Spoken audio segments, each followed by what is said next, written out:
Hey guys, Mcfixit here. We've got a 2002 Town Country, 4th generation. Same thing as the Dodge Caravan. We're going to learn how to change the oil and filter. First, we're going to go through the tools and then right into how to fix it. These are supplies that you're going to need to do this oil change. You're going to want oil, 5W30. I do encourage, if you got more than 75,000 miles, do the high mileage synthetic blend. You will need an oil filter. This is a TG16. Do not buy the cheapest one, at least get a medium grade. You are going to need a ratchet with a 16 millimeter socket, something to take off the oil filter. You can use your hands, but a lot of times it gets stuck. These are my preferred method. They also have other things that look like this that go on the bottom of the oil filter. They're fine. They don't work as well. Make sure you have safety goggles, gloves, something to clean up a mess. And if you do spill a lot, cat litter is very helpful. You can get it normally pretty cheap. You're going to want jacks, a jack stand ×2 to help support it. And that is not pictured in here. You're going to want some kind of block, especially if you have an angled driveway. I like a knee pad, a funnel, and something to put the oil in that will drain out and into this. This one is a really nice one. Has a cap here over on the side that just makes it really easy. This one also had 2 original little plugs that you could put in, and you could actually take this whole thing to recycle your oil. But those are the tools that you'll need for this project. So the first thing I like to do is go ahead and put on your gloves, then go ahead and put on your safety glasses. This is in case you get any kind of spills or anything or splashes. The next thing you're going to do is figure out which way your driveway slopes. My driveway slopes this direction, so you go ahead and take just big 4x4, 4" x 4". Well, not really, it's more like 3x3 block, supposedly a 4x4. And then you go ahead and open up your door. I go ahead and put the emergency brake on, and then right next to it, pop that latch. You go ahead and shut your door here. You come over this way. And then down inside of here, you will have to kind of feel around a little bit. And just a couple of inches to the right of center, there's a nice little lever. It's going to be kind of hard to see right here. You're going to go ahead and push it that way. And at the same time, pull up. And what you're going to do is go ahead and get this right here. And you're going to pick that up and put it right in up there. And so it's going to be kind of hard for me to do one-handed, but hopefully you can kind of see it, and that goes in there. Again, from here all the way up and into there. Double check to make sure it's good. The next thing I do is you're going to go ahead and locate your oil cap. Spin it and go ahead and put that off to the side somewhere. You don't want to put it on here and have it fall down or anything like that. So put it off to the side. The next thing you're going to want to do is go ahead and make sure kind of your station's set up. The oil is on this side right underneath here. So you're going to want your pan and all your supplies set out kind of in arm's reach. That is a really great thing to go ahead and do. Then we are going to go ahead and jack it up. And this jack works by turning it to the right. And then this will slowly go up. This is an old Craftsman. That was my dad's. It works really well and does 1.5 tons, so that's more than enough. And so what we are looking for, and this is going to be kind of a hard angle to see, so we want right here. We're going to want it right here. And so underneath here, once I have it jacked up, you'll be able to see it really well.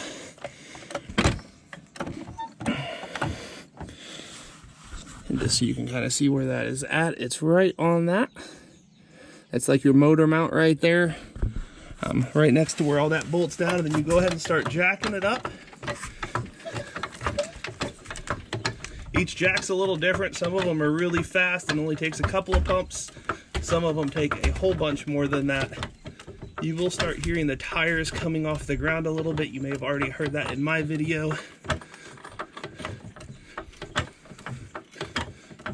You want it jacked up pretty good so you can get under there. I am kind of a bigger guy, so the goal of this is that your tires are just a little bit off the ground, and you can come over here with your floor jack,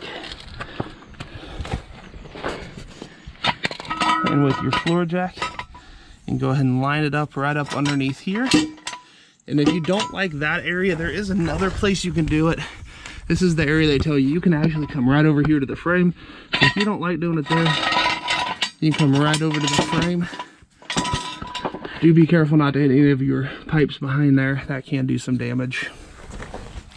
And because you're only jacking this up a little bit, you don't have to worry too much about putting it back down, but we're going to just for the sake of this video. I do always encourage using jack stands. You do not want this heavy vehicle falling on you. Same thing, you could do it like right here.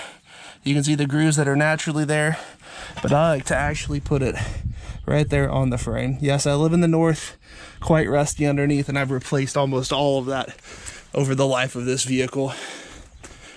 So what I like to do next is just slowly set it down on there, and then I turn it back to the right, and I actually pump it back up once or twice because I want the jack to be holding something too, just to give it a little bit of extra security if anything does happen. So now that we're going underneath, I want to show you a little bit around. This right here is your oil filter. This is in a great location. I did my Honda Ridgeline a couple of days ago. Put it up on YouTube if you want to see that. That's in a really weird location. This one is super easy, and right behind it is the oil. And you'll kind of see it kind of bends down a little bit. That right there is where we're going to be getting the bolt off first. And so remember, that's a 16mm, and we're going to get back there. So you're going to take your 16mm, make sure it is in reverse, test it a couple of times. It's really helpful. And I actually moved the pan out of the way. You can't see it in the frame of the camera. But then I normally go ahead and do one really hard and about one extra. And then I leave it there. I go ahead and get my pan quite centered. So I just broke the nut. That's all I've done. And then I do the rest by hand. And you can see I kind of turn it. And you're going to want to put pressure this direction towards the front of the vehicle as you're doing this, because it's going to want to spill out. Again, make sure your pan is nice and squared. And you're ready. I'm going to pull the plug. Oh, didn't do that one very pretty. But you see, if you don't do that, it falls down in. So I'm glad I was able to get it out. And as that's draining, you can go ahead and take the bolt and clean it up. Cardboard also is a really great thing to have underneath this. Again, you can use cat litter, but it's just better to get it all clean as you're doing it. And this does take about a minute or two to drain. And you don't have to drain every single little drop out. I do prefer it to go all the way down, but you don't have to like overthink it, because there's still going to be oil in your vehicle even after you've kind of fully cleaned it out. And so as soon as that starts to get even lower, within the next probably 15-20 seconds, we can go ahead and put the bolt back in once it's just barely anything coming out. Again, this will naturally hold oil throughout all of it because you want your entire engine lubricated. And so you're not going to be able to get every last little bit out. Okay, as that's doing that, we can go ahead and scoot this forward just a little bit to begin getting it set up for the filter. So one of the more difficult things with this, where we have this jacked up over here, sometimes it does become a little bit of a problem getting the pan perfectly centered. But now that that's pretty much done, go ahead and I like to go ahead and put it in. And you're just going to start it by hand. We're not going to tighten it down yet till we have the filter on. Just something I like to do to kind of go through kind of a final checklist to make sure it's all good. If you have any spillage, go ahead and clean that up. That way you know if you're good and it doesn't want to spill later. So you're going to take these handy dandy tools. The goal of this is it can kind of squeeze down on. Do not use these when putting them back on, only when getting them off. You do have to make them pretty wide here. And the goal of this is to just kind of squeeze down and turn. Once you've turned it about 2 or 3 revolutions, it will start spilling out oil. That's a good thing. Should any second now, there it goes. And again, you want your pan centered. let that spill out. And then as soon as this gets down a little bit more with the oil, we will go ahead and take it and kind of tilt it this way. The majority of my pan is right here. Don't have it too much over or you will spill all over the ground. So that's about good. You have oil inside of this, gravity downward, think of that. It's gonna push it, and so this will be filled with oil, as you see when it starts to get loose, and it just kind of falls out. And I go ahead and dump all my beautiful oil in. I try to always save some Ziploc bags to dump these filters in, and you'll notice how much heavier this filter is than the new one, because it's got all the corrosion and all the stuff it filters out, which is the good thing. And then I go ahead and just really briefly just kind of clean this off. You're not going to get all of it, but get as much as you can. And you could just leave that in the pan. The next thing you're going to do is you're going to get your new oil filter, take it out of the box. And most people would say just stick this on. I am not a big fan of that. So what I do is I get a little bit of the new oil and I will put it around that. So go ahead and get your new oil. You open it up. You can, this is one of the reasons I like to wear gloves as well. This oil is very translucent, but you can see as I'm putting it around, it begins to make that rubber seal very dark. Put your cap back on. Very important, you don't want to spill a brand new 5-gallon jug all over the ground. And then you just go ahead and begin spinning this on. Righty tighty, lefty loosey, like always. And just keep tightening it down by hand. And I always give it one little extra after I can get it down. I'm not left-handed, but this does work a lot easier left-handed. So one little extra hard jerk and that should be good. I go ahead and scoot this out and I come back. Make sure you flip it back over to like the drive side to tighten down. And so that right there is pretty much firm. And then I always give it one, come back a little bit, two, and that is all you need. You do not need to over tighten that, but you do want it tight. So it's kind of a close call on making it too tight or tight, but you do want it tightened down. Go ahead and clean up anything that looks like it has oil around it. And then the next thing to do is pull all this stuff out. We can lower the car back down. And after we lower the car back down, we're just going to put oil in it, then get rid of our old oil. So go ahead and jack it up a little bit more, because remember, we set it down on those floor jacks. I think that might be good. And we'll come around. And with these floor jacks, you can just lift up and they pull straight down. That's one. Let's go ahead and get the second one. Same concept. Lift up, falls down. Make sure these are out of the way so when you do back up. Next thing we'll do is slowly lower it back down. And all I'm doing to lower it back down is just twisting it to the left. The way most of the floor jacks work. And the next concept is to go ahead and put your new motor oil right down in there. You get a nice little filter. Filters are very, very, very helpful. So this vehicle only does 4.5 quarts of 5W30. I do the blended synthetic oil, and I actually wrote that with a paint marker on here to always remind me. And so I want to go ahead and add 4.5, which is exactly how much is in this bottle.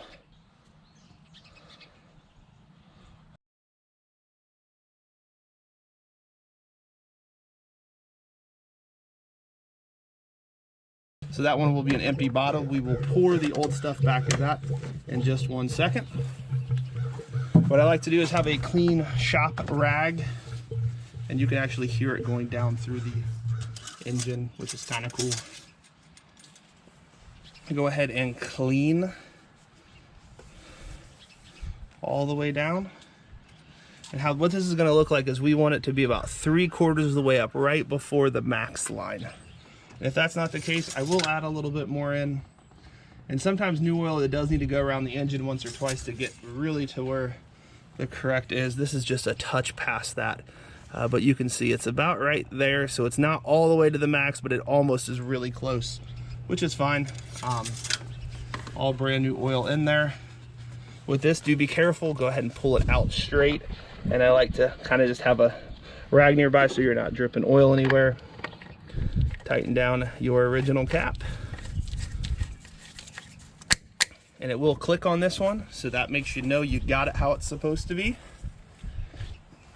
So the last thing you're gonna do is go ahead and pour out your old oil. Remember I said a Ziploc bag is really helpful. I go ahead and take the old oil filter and go ahead and put that in a Ziploc bag. And then you can go ahead and take, this is one of the reasons I like this, you take the cap off and you can go ahead and start filling this up. And so it just pours right into here. You can take this to almost all of the different auto parts stores, wherever you got your oil, and they should be able to go ahead and let you just take it in, and they will recycle it. A lot of times they will not recycle the container after it has oil in it, so you do have to throw that away when you get home. I do not believe most places will allow you to recycle if it has had oil in it. If your place does, that's great, but I've never had any luck actually recycling it. Go and take the rags you had and clean this out so it's nice and clean and ready. Again, if you're only doing one oil change, you only have one vehicle, and you get some kind of container that looks like this, you could just take this whole container to that place, and that will save you from having to throw away or recycle afterwards. And you can go ahead and throw that in there. And I always do clean this really well, because then the next time you need to use it, it's all set for you. So you can just kind of go around, make sure it gets nice and clean. And then make sure you put your cap on. And I always do mark mine used on some spot. This is the other empty one. It still has no on it, so I will put a line through that with a Sharpie so I know the next time it can just be used to go take back to the store. So there's just a few steps left that you need to do. One of those is go ahead and pull the arm, put it back, and it does have that clip there. Go ahead and shut. And then the next thing you need to do is to go ahead, and I always look under the car. Don't mind this, this was rain from earlier. But just to make sure nothing is dripping and it all looks nice, good, and clean, I always do a quick test run after I do this, just to make sure everything is good. You can come back here, and I always use the back of my foot, kick that out, and you can go ahead and release and do a quick test drive, and then you look back underneath. That should tell you if you're leaking any oil you would hate to go on some kind of big long road trip. If this was helpful, please like and subscribe. Please leave a comment if you have any questions. Thank you guys so much for watching. Appreciate you guys.